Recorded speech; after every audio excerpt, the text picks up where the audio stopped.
Assalamu alaikum wa rahmatullahi wa barakatuh. Hopefully you are doing great. May Allah Almighty bless you a lot. अल्लाह जल्ल शानो आपकी ज़िंदगी रहमतों और बरकतों से भर दे।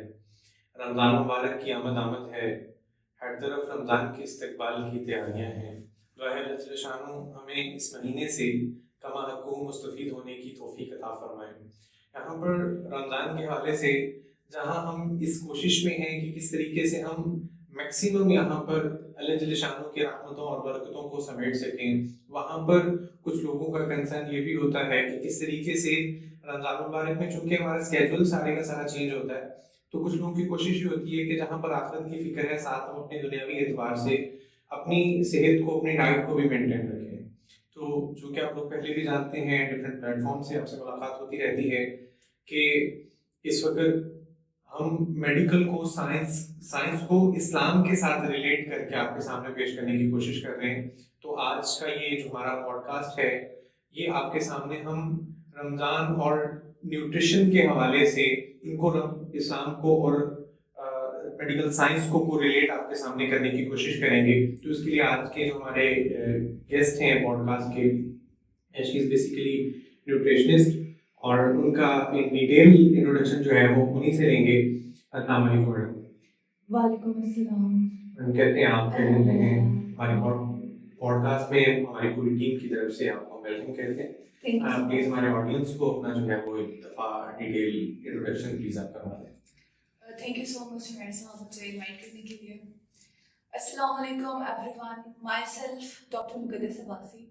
आई am consultant nutritionist working at Iqbal hospital. मैं nutritionist के साथ साथ आईवी न्यूट्रिशनल थेरेपिस्ट भी हूँ, जो कि आपकी बॉडी में मौजूद जितनी डेफिशिएंसीज हैं उनको हम थ्रू आईवी सप्लीमेंट्स भी ट्रीट करते हैं, और साथ के साथ हम कुछ नॉन इन्वेसिव प्रोसीजर्स भी करते हैं for the sake of body shaping और वेट लॉस।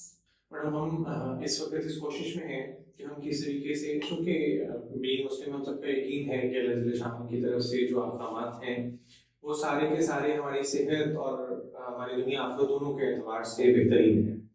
तो चूँकि अब इस वक्त रिसर्च का दौर है, तो हम इसको थोड़ा सा प्रैक्टिकल वे में चीज़ों को लोगों के सामने एलाबोरेट करने की कोशिश कर रहे हैं। तो रमज़ान के हवाले से मेरा सबसे पहला क्वेश्चन आपसे ये है कि रमज़ान लोगों की अमूमी तौर पे लोगों का कॉन्सेप्ट बेसिकली ये होता है कि जी रोज़ा रखने से कमज़ोरी हो जाती है, ठीक है, वेट लॉस हो जाता है, और डिफरेंट पर्सपेक्टिव से मिथ्स जो है ना यहाँ पे कुछ क्रिएटेड हैं। तो मैं ये चाहूँगा कि आप यहाँ पे एलाबोरेट ये कर दें कि क्या रोज़ा वाक़तन इंसान के लिए सेहत का सबब बनता है या इससे कुछ सेहत में नुकसान आते हैं? इतनी लंबी फास्टिंग चूँकि हमारी रूटीन में नहीं होती, तो इसमें आपके न्यूट्रिशनल फील्ड के पॉइंट ऑफ व्यू के हवाले से यहाँ पे साइंस क्या कहती है, वो प्लीज एलाबोरेट करें।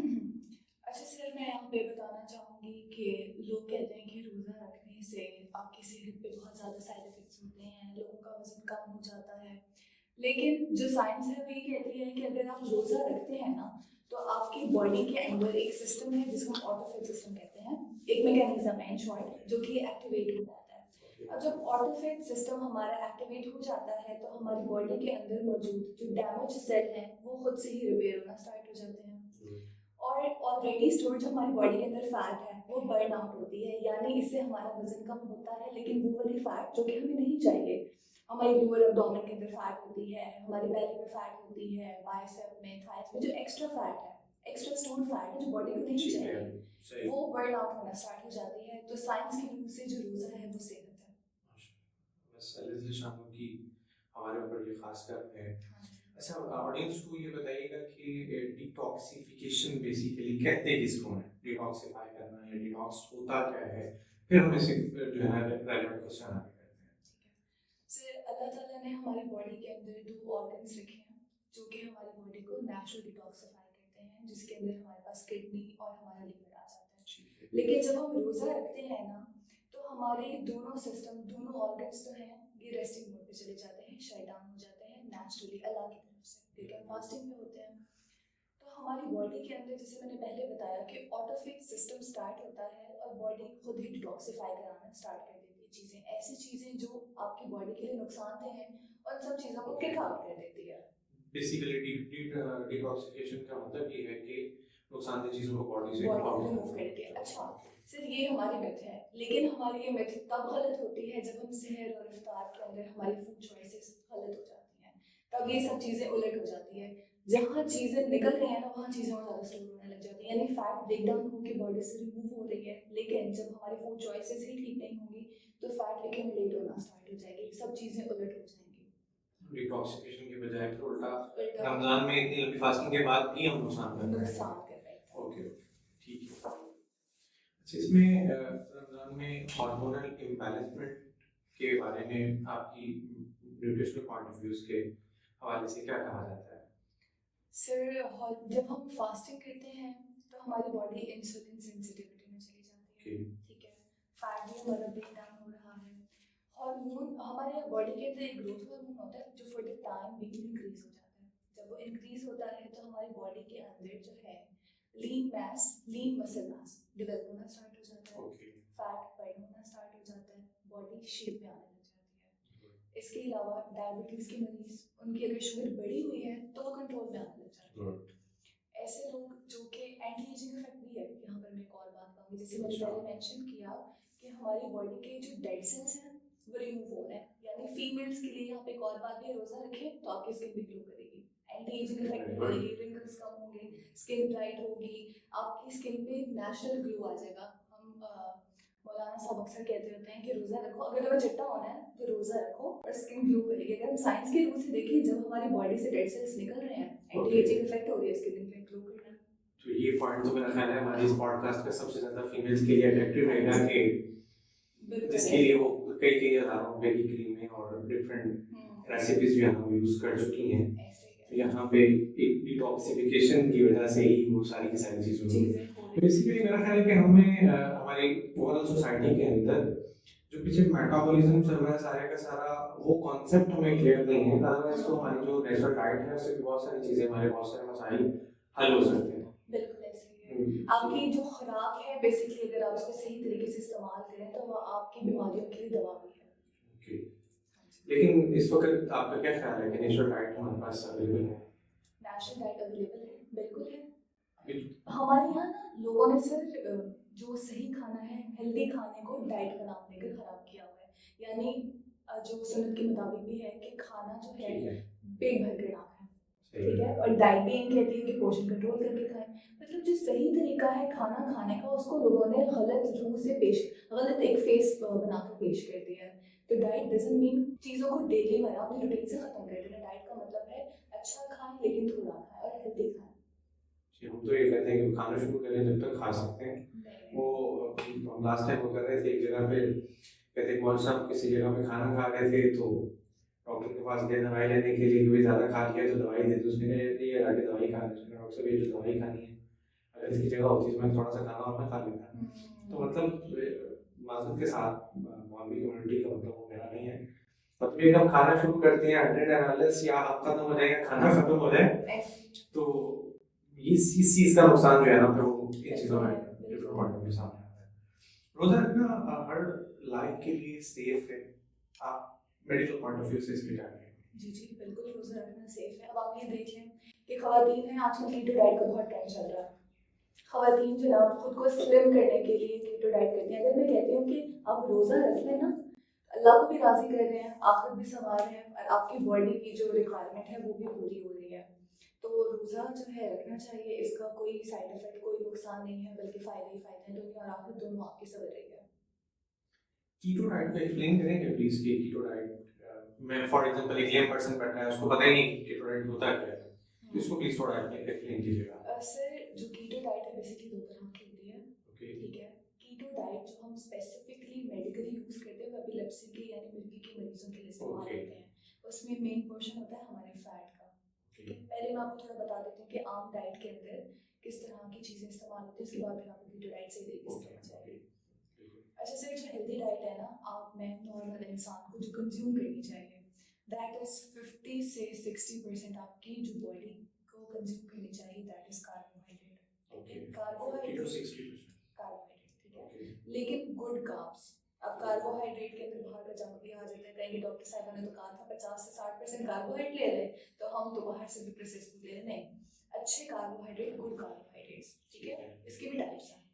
50 से 60% आपने कार्बोहाइड्रेट्स लेना है, इसके बाद आपने 20 से 30% लेना है प्रोटीन, ठीक है, और बाकी जो रिमेनिंग परसेंट बन जाता है 10 से 20% दैट इज फैट। ये एक हमारा आइडियली है जो एक हर इंसान को लेना चाहिए।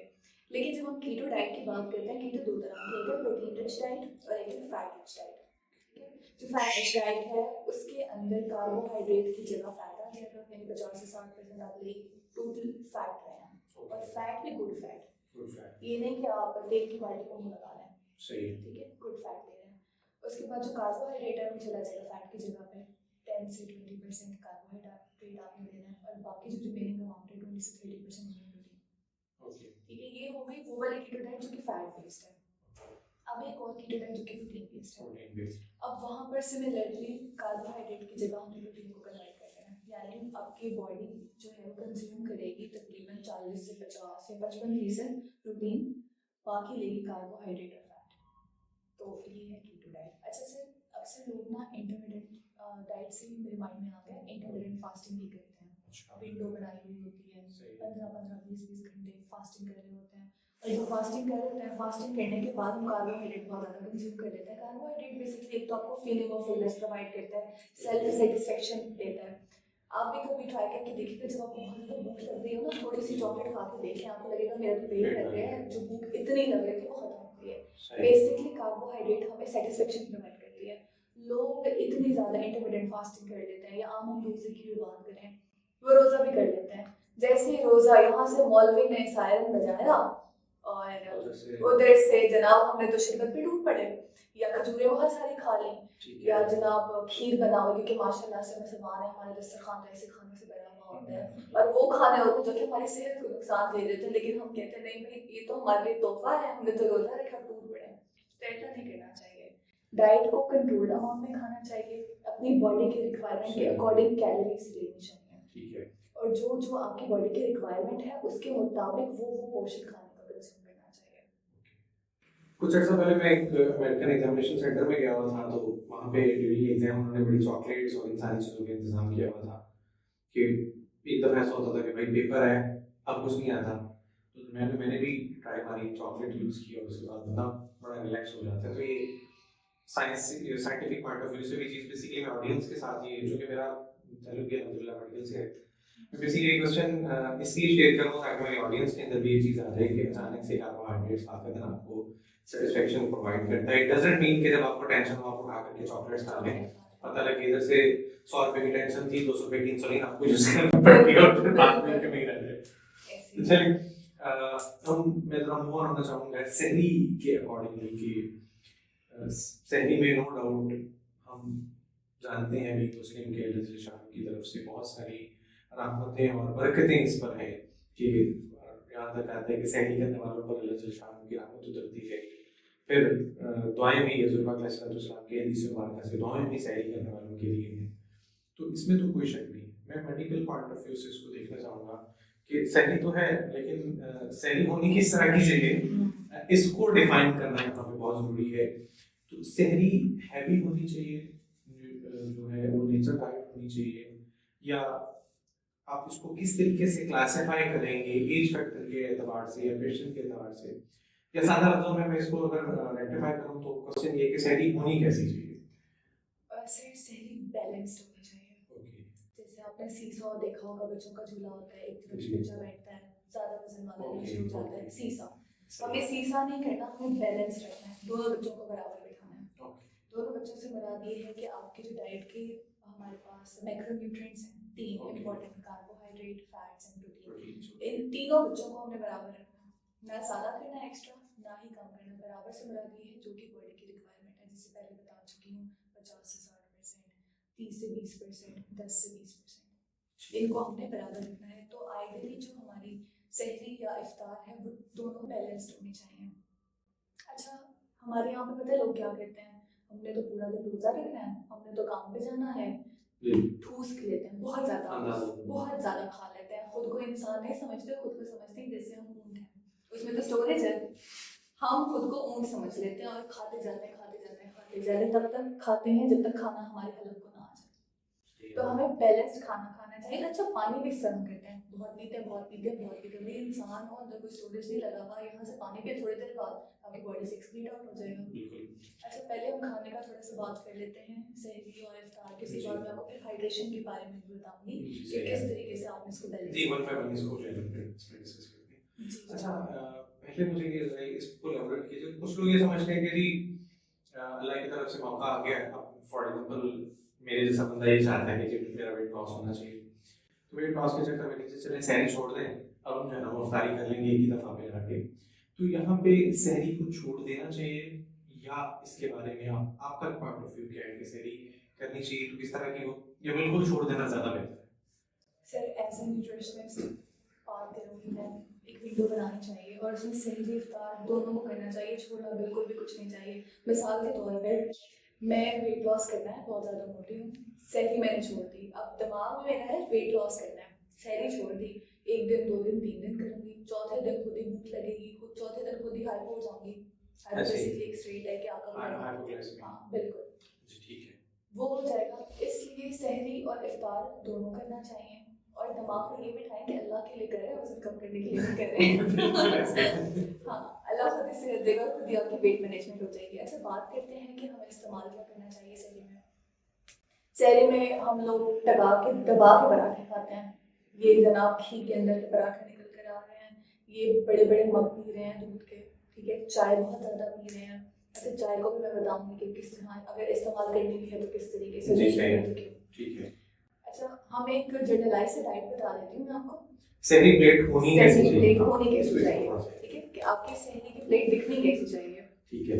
अच्छा सर 6 इंच की आपकी रोटी हो, चाहे तो उसको आप थोड़ा सा मक्खन भी लगा सकते हैं, ठीक है। ठीक है, चाहे तो आप देसी घी भी इस्तेमाल कर सकते हैं। ओके। एक आइडियल बॉडी जो रिक्वायर्ड है, देसी घी की क्वांटिटी बता रही हूँ, आइडियल बॉडी के लिए, यानी आप में एक नॉर्मल इंसान के लिए जिसको कोई बीमारी नहीं है, वो 1 से 2 टीस्पून देसी घी का इस्तेमाल कर सकते हैं। ओके। और हम तो 1 से 2 टीस्पून तो मेरे ख्याल एक नवाले से खा जाते हैं, इतनी तरी वाले हमारे यहाँ पे सालन बने हुए होते हैं, एक अंडे में इतना बना लेते हैं।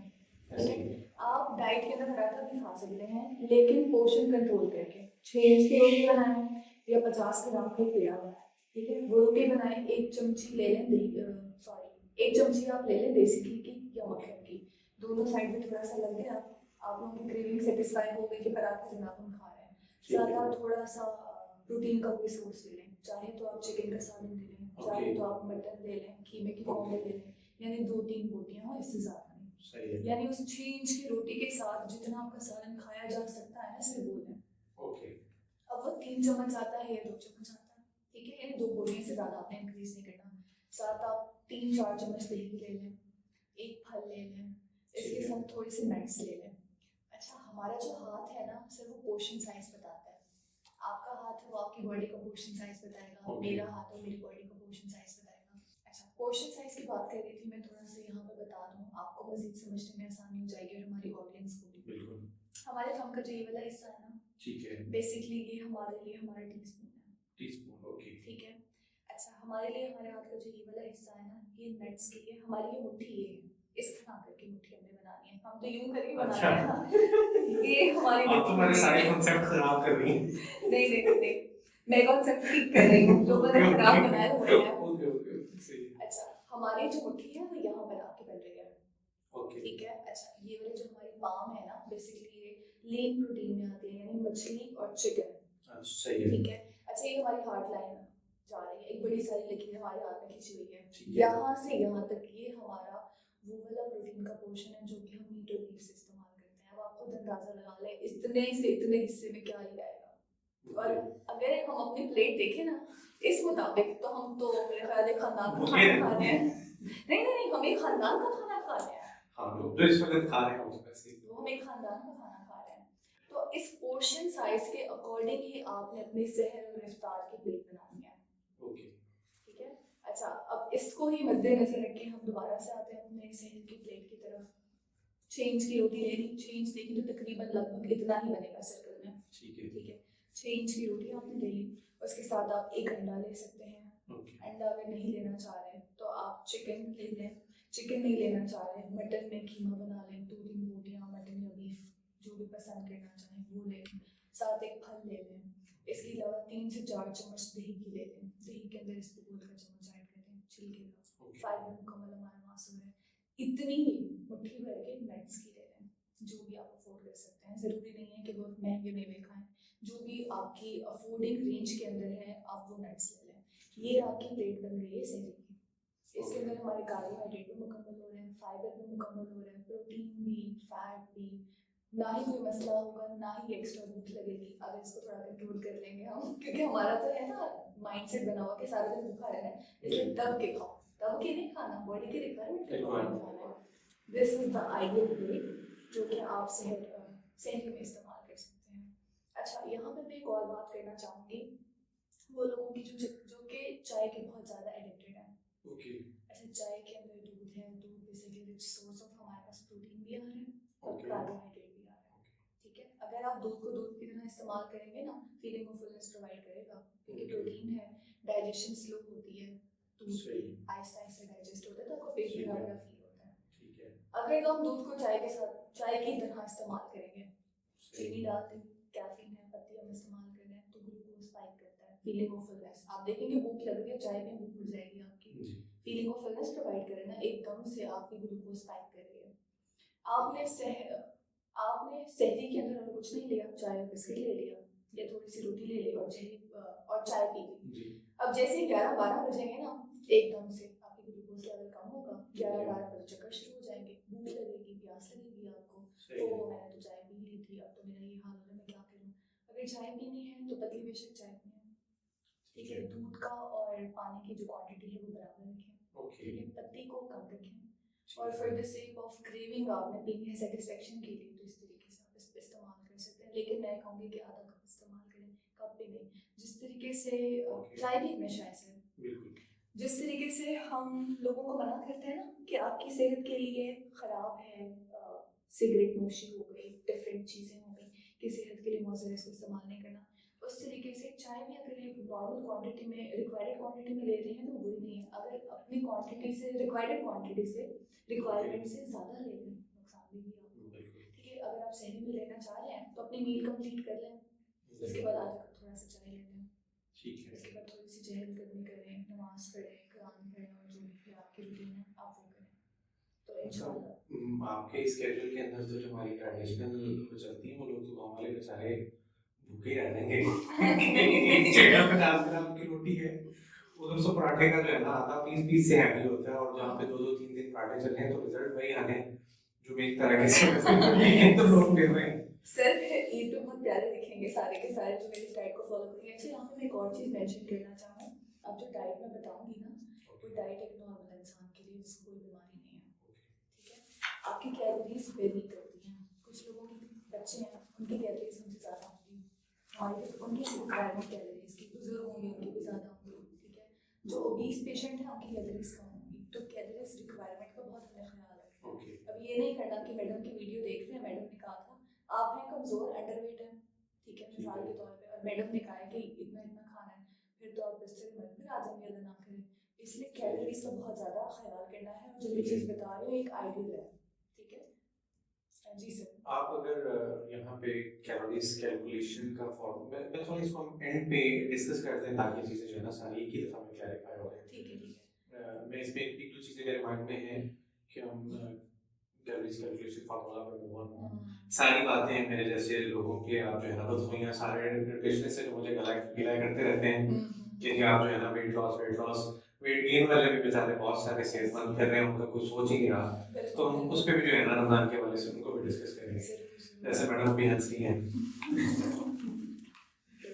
तो फिर हम अफ्तार की तरफ मूव हो, तो अफ्तार का कॉन्सेप्ट हमारे यहाँ, पहले मैं इस्लामिक पॉइंट ऑफ व्यू से उसको एलैबोरेट कर दूँ तो ये वो वक्त है जिस वक्त में दुआएं कबूल होती हैं।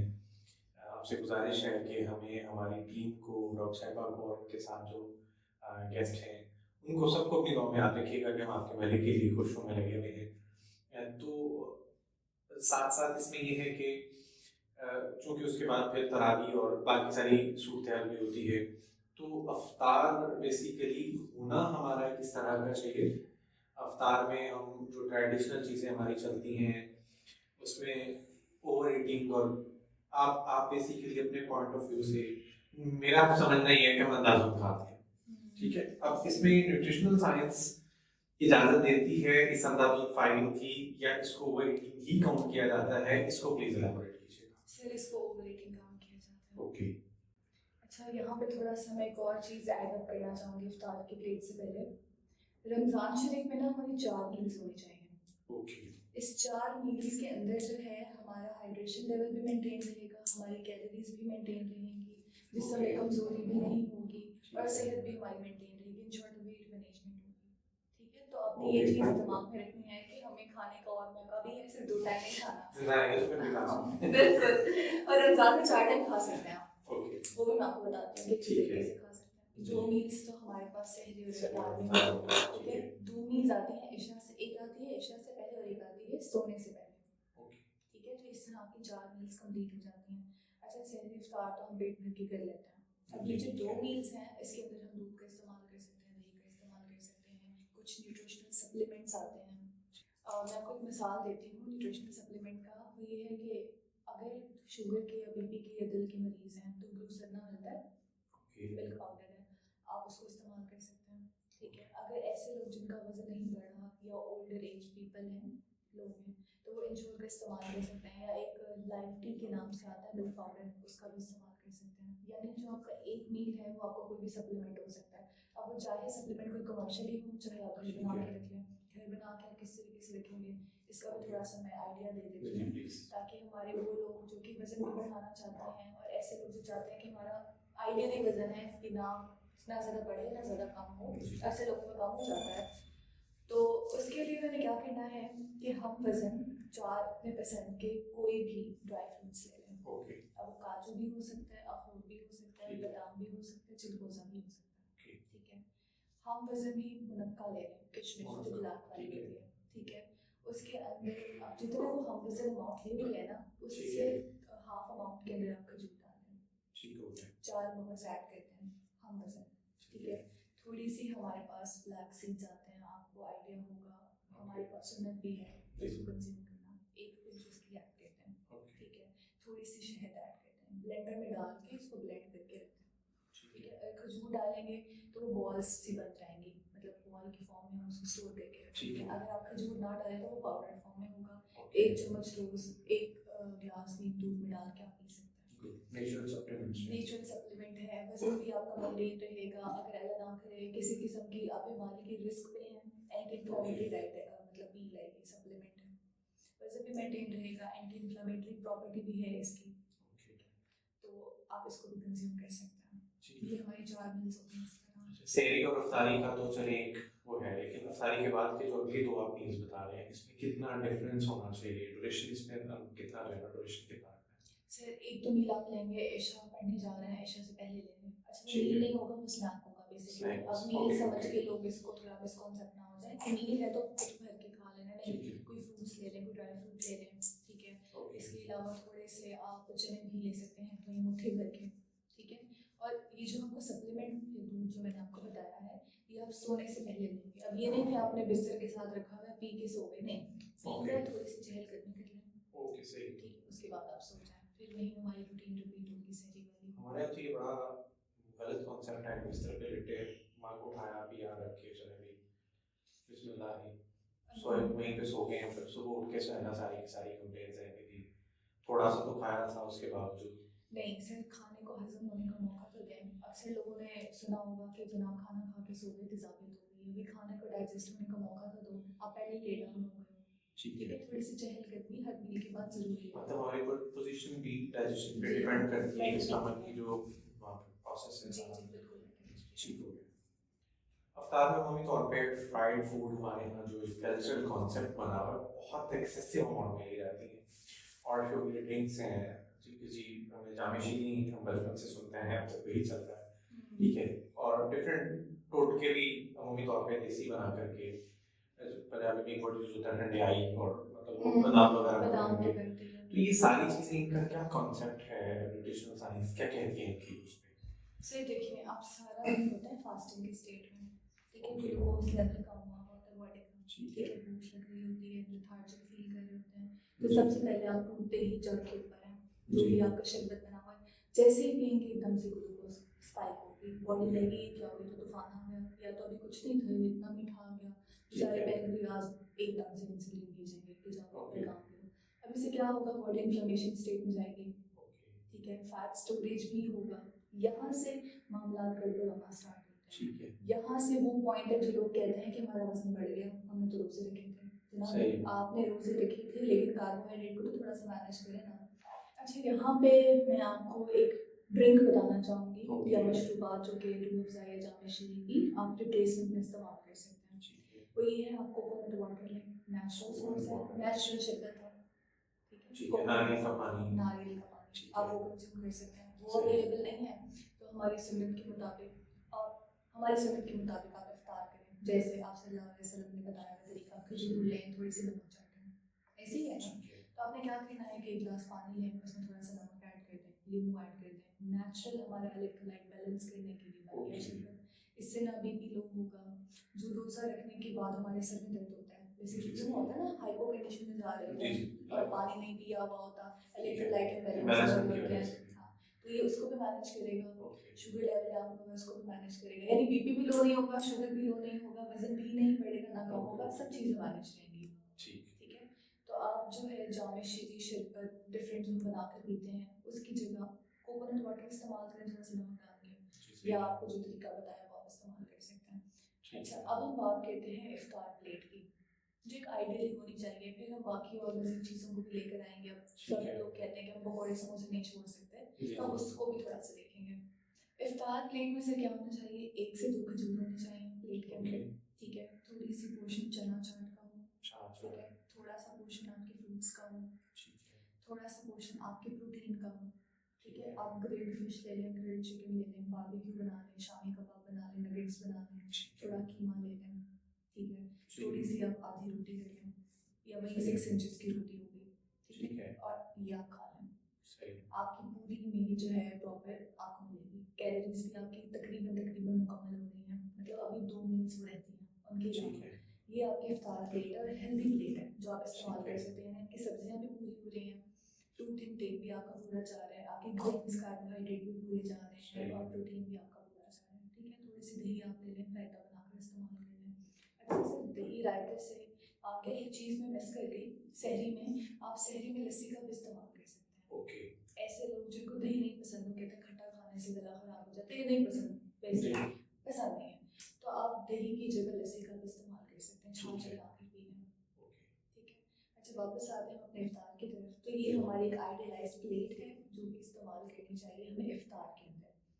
अच्छा, वो लोग जो कहते हैं कि क्यों हम अपनी ज़िंदगी से समोसे पकौड़े छोड़ दें, ये भी तो गलत है, बहुत बड़ा एतराज़ होता है। ऐसे ही तो हम एक काम ये भी कर सकते हैं कि आजकल एक नई चीज़ आई है एयर फ्रायर, सबने सुना होगा, मैंने तो आपने जो भी पकौड़े वगैरह बनाने हैं सेम वही इसका मिक्सचर रखें। अच्छा, मैं यहाँ पे एक और चीज़ ऐड करना चाहूँगी, आप पालक के पकौड़े लाजमी इस्तेमाल करें, आयरन रिच सोर्स, स्पेशली बच्चे खा सकते हैं, क्योंकि जब हम टूडलर होते हैं या थोड़े से एडल्टहुड की तरफ आ जाते हैं, रोज़ा रखने का बड़ा शौक होता है, और जो बच्चों में 12-13-14 साल की उम्र, हाँ बिल्कुल ऐसे ही है, और बच्चों में जो most common deficiency that is iron, तो वो आप बच्चों को एयर फ्राई में पकौड़े बनाकर दे सकते हैं, क्योंकि लो ऑयल होता है, ठीक है, और हेल्दी तरीके से बन सकते हैं, तो 1-2 पकौड़े आप खा सकते हैं, ये नहीं कि हम एयर फ्रायर पे रोज़ ही पकौड़े बना कर खाएं, हफ्ते में एक दफ़ा हो जाता है, तो आप कंज्यूम कर सकते हैं, पकौड़े हों चाहे समोसे हों, मतलब कोई भी फ्राई करने वाली चीज़ें हैं तो आप एयर फ्राई में इस्तेमाल कर सकते हैं। ठीक हो गया।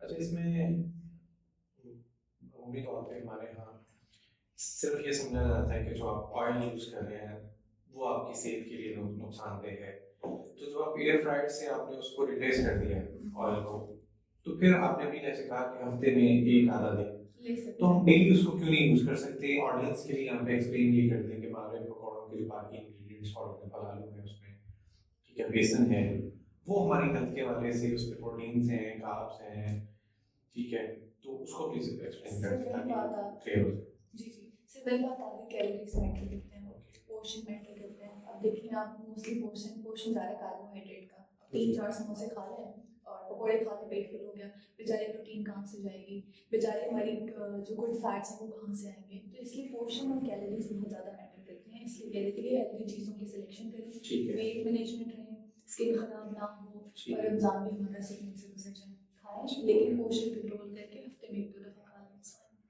लेकिन डेली बेसिस पे। चलिए, आपने तो एयर फ्रायर का मशवरा दे दी। कुछ अर्सा पहले हमारी एक डॉक्टर है, अल्लाह उनको खैर करे, उन्होंने एयर फ्रायर पे बात करना शुरू की। मेरे दोस्त बल्कि कह रहा था कि हमारे यहाँ तो कॉन्सेप्ट भी शायद उनकी वजह से है, हमें नाम तो ले रहे हैं हम लोग का। तो मैं फिर सुन रहा था, एक वकील साहब ने पे एतराज़ किया हुआ था कि जी डॉक्टर साहब, आपके पास तो बड़ा माल है, आपके पास तो पैसे हैं, गरीब के पास नहीं है, वो क्या करे।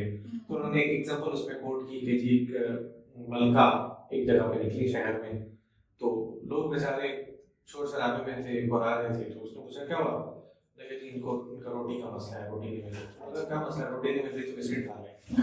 तो उन्होंने आगे से क्या किया, अब उनको मेरा जो बेसिकली अब इसको कोट करने का पर्पस था वो ये था कि मैं एयर फ्रायर यूज करता हूँ, ठीक है, आप एयर फ्रायर यूज कर रहे हैं, कोई तीसरा पर्सन है, या फॉर एग्जांपल आपके पास है, मेरे पास एयर फ्रायर है नहीं, then what I can do, देसी फैमिली में हमारा जो ट्रेडिशनल सिस्टम यहाँ पे चल रहा है, तो उसमें हम किस तरीके से इसको जो है ना वो मेंटेन कर सकते हैं, ये ज़्यादा था। सर नॉन स्टिक है, नॉन स्टिक के साथ आप एयर फ्रायर को रिप्लेस करते हैं।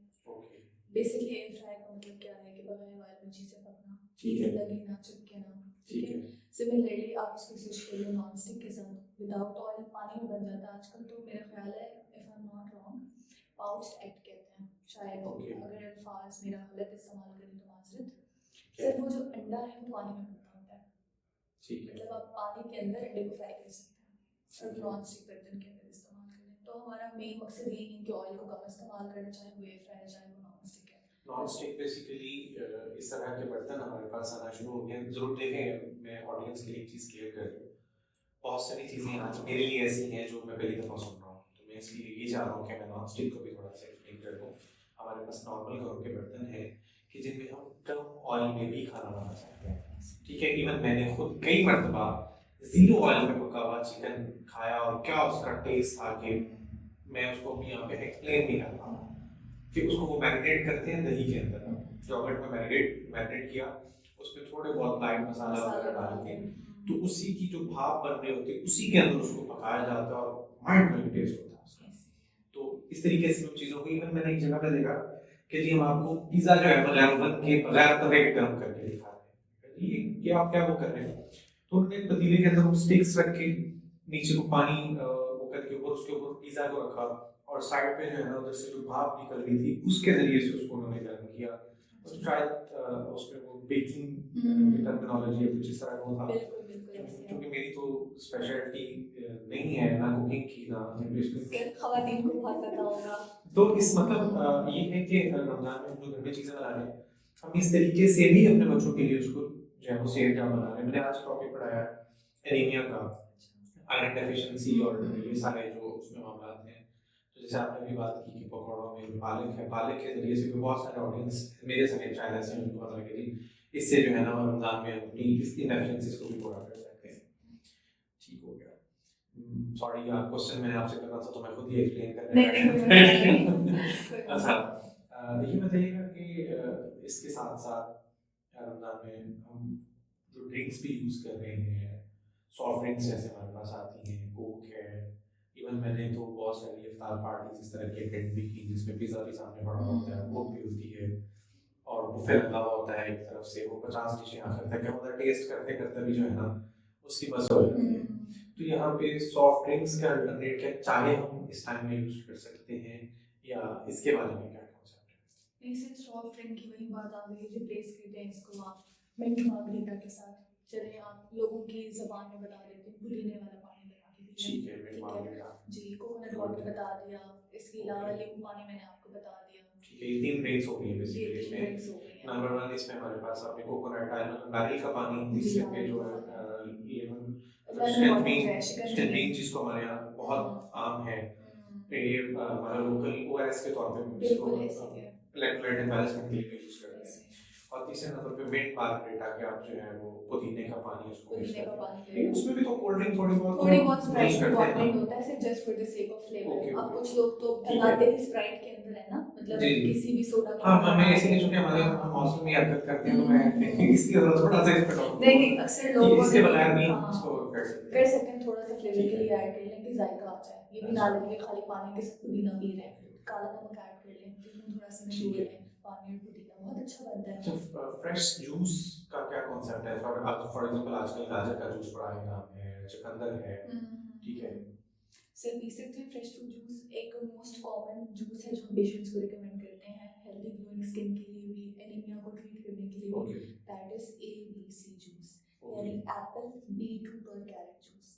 अगर आप इसको इस्तेमाल करें तो बस मज़े ही मज़े हैं। ठीक है। इसको थोड़ा आम ऑडियंस के लिए थोड़ा इसका तरीका भी और इन चीज़ों को भी थोड़ा सा एक्सप्लेन कर दें ठीक प्लीज। है सर, इसका तरीका ये है, ABC जूस बेसिकली एक एक फल ये तीनों हम ठीक लेंगे, है। A for apple, B for beetroot, C for carrot. ठीक है धोकर छिलका उतार कर, अगर आप उतारना चाह रहे हैं, आई गेस बीटरूट का उतरता होता है, ठीक है। तो जी। उतार कर छोटे छोटे क्यूब्स बनाकर अपने जूसर में डाल के जूस निकाल लें। जूस निकल लिया, बीच में आप आइस क्यूब्स डाल सकते हैं, थोड़ा सा लेमन स्क्वीज करना चाहें, नींबू, अगर नमक थोड़ा सा ऐड करना चाहें मज़ीद फ्लेवर इन्हांस करने के लिए, तो ठीक है। आप इस्तेमाल करें।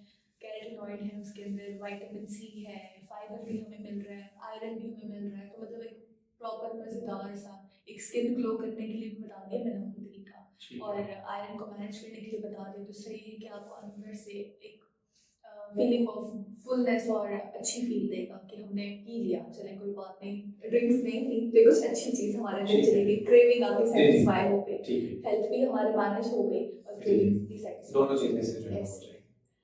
अमूमी तौर पे हमारे यहाँ ये देखा जाता है कि हम एक तरफ तो रमजान में फास्टिंग का ड्यूरेशन हमारा बहुत बढ़ जाता है, तो लोगों का अमूमी तौर पे ये समझना ही है कि जब सारा दिन कुछ नहीं खाते तो हमारा वेट इसमें लॉस हो जाना चाहिए, जबकि रमजान में हमारा ऐसा होता नहीं है। रमजान में वेट लॉस होता नहीं है। न्यूट्रिशनल साइंस में इसकी रीजन क्या हो सकती है पॉसिबल, किस वजह से जो है इसका वेट लॉस नहीं हो पा रहा? सर बेसिकली वो वेट लॉस नहीं होता, वो फैट लॉस होता है। ओके और वेट लॉस अच्छा है भी वही जिसमें फैट लॉस हो, ठीक है। अगर हम अपनी बॉडी की कंपोजिशन देखी जाए ना, फैट है, वाटर है, प्रोटीन है। प्रोटीन कहाँ है? मसल में। लीन ठीक है। प्रोटीन है हमारे सारे जो मसल्स हैं। सही अगर तो कोई डाइट इस तरह की कर रहे हैं या फास्टिंग में भी डाइट में वो चीज़ें रिमूव कर रहे हैं जो कि आपके लीन मसल को अफेक्ट कर रही हैं, फिर तो वेट लॉस आपका होगा, बिल्कुल होगा, ठीक है, मसल आपका जा रहा है। लेकिन अगर आपका फैट लॉस हो रहा है, फैट जा रहा है, ऑलरेडी स्टोर्ड आपका जो फैट है ब्रेक डाउन हो रहा है, जैसे मैंने पहले बताया, जी। That is good, good option. हमारे से बेसिकली अगर देखा जाए साइंस की रूप से 11 से 12 घंटे बाद ही ऑटोफेज का प्रोसेस स्टार्ट होता है, जी। ठीक है। तो ज़्यादा फास्टिंग से सेहत पे कुछ भी नहीं हो रहा, ऑलरेडी स्टोर्ड फैट कम हो रहा है, जो कि बेस्ट है। अगर वो स्टोर्ड फैट आपका ख़त्म नहीं, टूट नहीं रहा, बॉडी से एक्सक्रीट आउट नहीं हो रहा, ज़्यादा स्टोर हो रहा है, आपकी बॉडी रिस्क पे आ जाएगी, CVDs पे, हाइपरटेंशन पे, शुगर पे, अल्लाह ना करे किडनीज के इफेक्ट, मतलब बहुत ज़्यादा फिर हेल्थ रिस्क डेवलप हो जाएंगे, ठीक है। तो मेरा ख्याल है यहाँ पे चीज़ क्लियर हो गई। फैट वेट लॉस का मतलब होता है फैट लॉस, फैट लॉस ना कि आपका मसल लॉस करना होगा। बिल्कुल। और ये तभी होगा सब चीज़ें जब हम इफ्तार और अपनी सहरी को बैलेंस्ड और मैनेज रखेंगे, और आइडियली रिकमेंडेड अमाउंट और डोजेज रिक्वायरमेंट के अकॉर्डिंग इस्तेमाल करेंगे। ठीक है। अच्छा, अमूमी तौर पे हमारे यहाँ रमजान में जैसे अभी फॉर एग्जाम्पल आपने बताया कि 4 मील्स की तरफ हमें मूव होना चाहिए, तो क्या नाइट में ओवर ईटिंग या लेट नाइट खाना ये बॉडी के लिए उल्टा नुकसानदेह नहीं हो सकता क्या? सर खाएं जब आप खाएं, मर्जी है, लेकिन वही बात आपकी डाइजेस्ट करके आप बैठे ना, सोने से पहले हैवी मील नहीं लेनी चाहिए। अगर हम इस्लाम की रूप से देखें तो है कि मगरिब के पहले खा लेना चाहिए, 6 से 7 बजे खा लें, उसके बाद ना खाएं, ठीक है। अगर आप इंटरमीडिएट फास्टिंग करते हैं तब भी तकरीबन वैसे ही चलती है, ठीक है। लेकिन जाहिर है रमज़ान की वजह से एक रहमतों का बरकतों का महीना है, तो थोड़ी बहुत हमारी लिमिट ऊपर नीचे हो जाती है। तो मैंने जैसे मेंशन किया कि आपके वो जो 2 मील्स हैं दैट आर नॉट मील्स, लोग उसको गलत तरीके से ले जाते हैं, दैट आर स्नैक्स। ओके ऐसे स्नैक्स जो कि आपको फीलिंग ऑफ फुलनेस दें। अब देखिए दूध इटसेल्फ एक प्रॉपर मील है, ठीक है। ठीक है, फीलिंग ऑफ फुलनेस दे रही है, चाहे वो सप्लीमेंट के फॉर्म के अंदर है। आपको मैं एक मिसाल देती हूँ, आम हम दूध लेते हैं तो उसमें एक गिलास में कैलोरीज होती है तकरीबन 110 से 150, डिपेंड करते हैं इसके मिल्क है, लो फैट मिल्क है, किस तरह का है, यानी लगभग इतनी कैलोरीज दे रही हैं, यानी 250 ml के अंदर इतनी कैलोरीज हैं। लेकिन अगर हम सप्लीमेंट की फॉर्म में ले रहे हैं, जैसे मैंने बताया इंश्योर हो गया, ग्लिसरना हो गया, तो एक गिलास तकरीबन आपको 250 कैलोरीज दे रहा है, जो कि तकरीबन आपके एक मील जितना है, ठीक है। लाइट है, इजी टू डाइजेस्ट है, कोई आपको एसिडिटी रिफ्लेक्स नहीं करेगा, बहुत अमूमन रेयर केसेस में कर भी सकता है, ये नहीं है कि हर किसी को नहीं करेगा, लेकिन वही बात आ गई, डाइजेस्ट करके ही आपने खाने को सोना, थोड़ी सी चहलकदमी करना ज़रूरी है। बस लोगों ने कॉन्सेप्ट बनाया है कि दबा के खाएं, रात के टाइम, लेकिन ये कॉन्सेप्ट बिल्कुल गलत है, बिल्कुल गलत है। रात के टाइम स्नैकिंग करें रमज़ान में लाइटली में, ताकि आपको भूख ना लगे।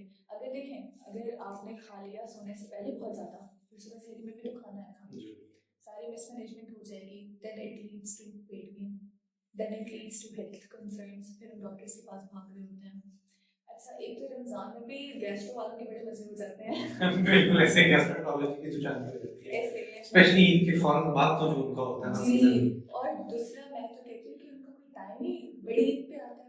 आप ये देखिए, सिर्फ बाकी डॉक्टर्स की भी आड़ी पे लात मत लग जाती है, और सारे पेशेंट्स जाते हैं गैस्ट्रो वाले।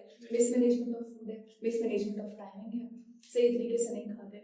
और हमारे भी यहाँ पर होता है, थोड़ी सी बात इधर से उधर हो गई कि रमज़ान बड़ी ईद पे गोश्त पे स्टोर करके रखते हैं, और फिर वो ईमों तक जाता है, मुहर्रम तक जाता है हलीम में। और इतना खाते हैं जैसे बस पता नहीं कहाँ से ही आ गया। सर रमजान हमारे यहाँ वेट रीसेट का भी जरिया बन सकता है क्या, कि जो अल्लाह की तरफ से एक लंबा ड्यूरेशन तो आकर चले, 12-14 घंटे की भी, समटाइम 16 घंटे की भी जो है ना आपको दरमियान में फास्टिंग आ जाती है। इस वक्त तो इस सीजन में तो गालिबन 13 से 14 घंटे मैक्सिमम इससे ज़्यादा नहीं। तो इसको हम अपनी जो है रूटीन रीसेट करने के लिए भी क्या हम यूज़ कर सकते हैं, उसके लिए क्या तरीकाकार हो सकता है वेट लॉस वालों के लिए भी, और जो लोग वेट गेन करना चाह रहे हैं उन लोगों के लिए भी, दोनों पर्सपेक्टिव से इसको थोड़ा एक्सप्लेन करें। ठीक है सर, रमज़ान नाम ही हमारे अपने आप को, बॉडी को रीसेट करने का, रीस्टार्ट करने का नाम है, चाहे वो स्पिरिचुअली हो, चाहे वो हेल्थ के फैक्टर्स हो। क्योंकि रमज़ान आपने नोट किया होगा, आते ही तब तक हम बिल्कुल ड्रेन हो चुके होते हैं दिमागी तौर पे। मतलब अल्लाह मियाँ की तरफ से ही रहमत और बरकतों वाला महीना है, हर तरह से, मेंटली हो, स्पिरिचुअली हो, फिजिकली हो, हम लोग रीसेट हो जाते हैं, रीस्टार्ट हो जाते हैं, खाने पीने की रूटीन रीसेट हो जाती है। हम खुद भी अगर किसी मुश्किल, किसी परेशानी में होते हैं तो नमाज रोजे की तरफ आ जाते हैं, खुद ही हमारे मसले हल हो जाते हैं। बिल्कुल ऐसे सही। अच्छा सर, बात करते हैं अब आपके जैसे सवाल था कि वेट लॉस और वेट गेन वालों के लिए बताएं। सर जब आता है वेट लॉस का मतलब बात होती है, सॉरी वेट लॉस की जहाँ बात होती है, कैलोरिक डेफिसिट में जाना है हमें, ठीक है, कैलोरीज डेफिसिट में जाना है। और जहाँ पे बात आती है वेट गेन की, वहाँ पे हमें nutrient rich, nutrient dense food लेना है। ओके, ऐसी खुराक लेना मतलब है, उसमें भी हम फैट नहीं लेंगे, उसमें भी हम प्रोटीन या प्रोटीन लेंगे। ठीक है, सर बात दोनों में प्रोटीन की आ रही है। ओके। वहाँ पे कैलोरीज कम हो रही है, वहाँ पे ज़्यादा हो रही है। और ज़्यादा भी ऐसे नहीं हो रही कि डॉक्टर साहबा ने कह दिया कि वजन बढ़ाने के लिए कैलोरी ज़्यादा लें, जहाँ आप 1000 ले रहे हैं वहाँ एकदम से आप 2000 ले, तो बेचारी आपकी जो बॉडी है उसको तो सरप्राइजेस मिलेगा, डायरिया करा के बैठ जाएंगे। इसलिए सर बल्कि सर पॉडकास्ट के दौरान ही नीचे आप स्क्रीन पे जरा चला दीजिएगा कैलोरीज कैलकुलेशन का फॉर्मूला, वो हम एंड में अगर डिस्कस कर लें इसको। ठीक है। ठीक, तो मेल और फीमेल्स के लिए डिफरेंट होता है, ठीक है, सही है। आपने अपना आइडियली जो बॉडी वेट है उसका फॉर्मूला भी बल्कि मेंटेन कर देंगे, ठीक है। बीएमआई जी, बीएमआई का भी, आइडियल बॉडी वेट का भी, और जो आपकी कैलोरीज रिक्वायरमेंट है जिसे बीएमआर कहते हैं, उसका फॉर्मूला भी हम ऐड कर देंगे, ताकि हमारी जो ऑडियंस है वो खुद ही कैलकुलेशन करके निकाल लें और उनको आइडिया हो जाए कि किस प्लेटफॉर्म में वो फॉल कर रहे हैं। अच्छा, बाकी सब चीज़ें स्टार्ट करने से पहले थोड़ा सा मैं ये बता दूँ बीएमआई की कुछ कैटेगरीज हैं, ठीक है। 18 से 20 तक हम अपना रखें नॉर्मल है, हर 24 तक दैट इज नॉर्मल रेंज जो कि होनी चाहिए। 18 से कम जा रहे हैं तो अंडरवेट में आएगा, ठीक है। 24 से ऊपर जा रहे हैं तो ओवरवेट की तरफ जा रहे हैं, ठीक है। अगर आप 29 क्रॉस किया ओबीस की तरफ जा रहे हैं, ओबेसिटी की तरफ। फिर इस तरह 35-40 बढ़ता जाता है तो उसकी 3 क्लासेस आ जाती हैं, ओबेसिटी क्लास 1, क्लास 2, क्लास 3।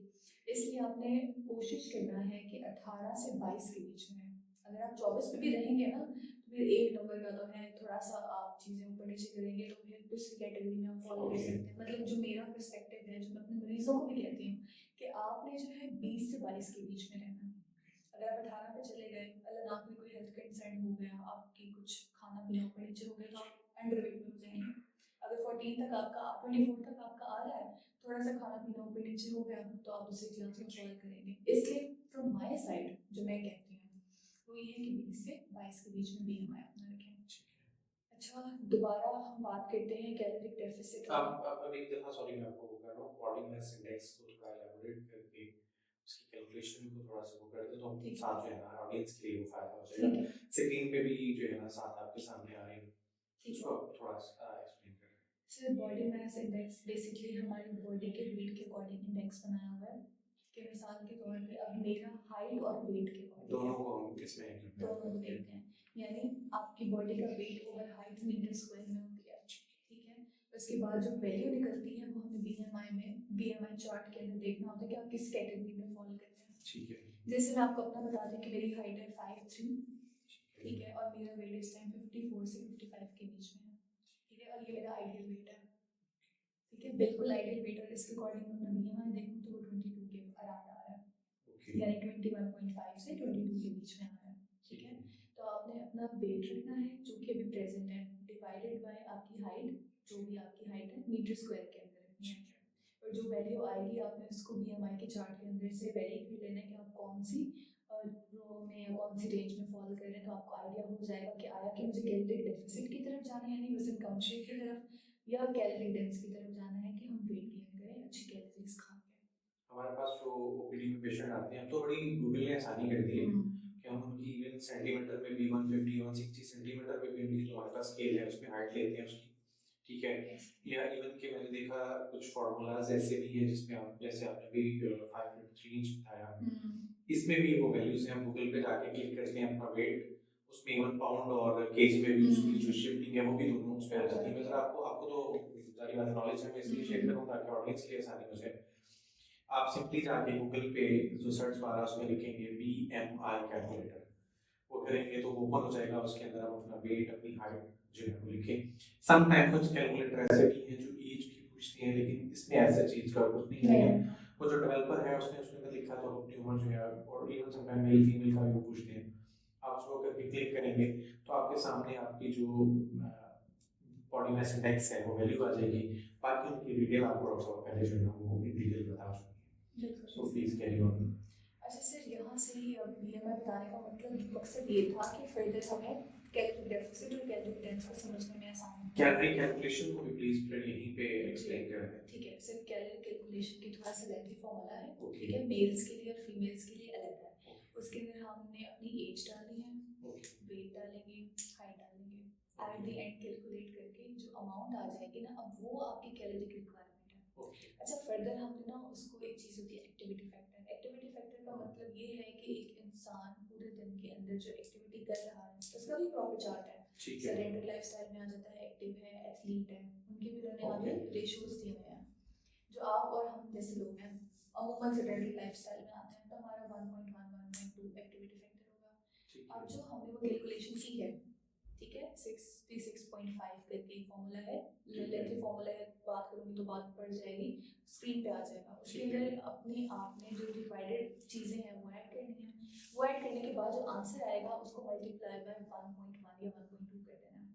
जो एथलीट हैं उनके लिए तो फिर डिफरेंट होता है, वो बढ़ता जाता है, लेकिन हम जैसे लोग हैं उनके लिए 1.1 से 1.2 ही होगा, उससे कैलकुलेट कर लेंगे।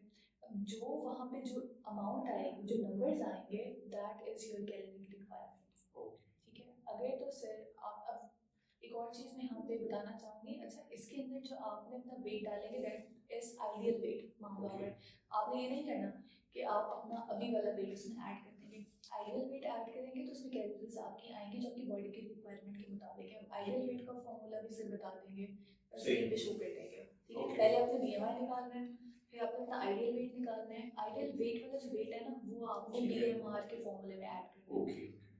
फिर आपका जो है वो कैलोरीज उस जो आइडियली आपका आइडियली चाहिए वो आएंगे, नहीं तो जिस लोग इस वक्त बंदा बैठा हुआ है वो चाहिए आप कैलोरीज लेके फिर उल्टा नुकसान में चले जाएंगे, ठीक है। अच्छा, एक और चीज़ बता देते हैं, अगर आइडियल बॉडी वेट वाला वेट ऐड नहीं करना चाह रहे, ठीक है, नॉर्मल वेट ऐड करना चाह रहे हैं, ठीक है, अपना प्रेजेंट वेट उसमें ऐड कर दें। अगर तो आप मोटे हैं, बीएमआई को बता दें कौन सी क्लास में फॉल करें, तो आपकी जो कैलोरीज आई हुई है ना एक्टिविटी फैक्टर को मल्टीप्लाई करने के बाद उसको उसमें से आपने माइनस कर देनी है 500 कैलोरीज, 500 माइनस कर देनी है अगर तो आप ओवरवेट हैं, ठीक है। अगर आप अंडरवेट में आ रहे हैं तो आपने ऐड कर देनी है 500 कैलोरीज, ओके, ठीक है।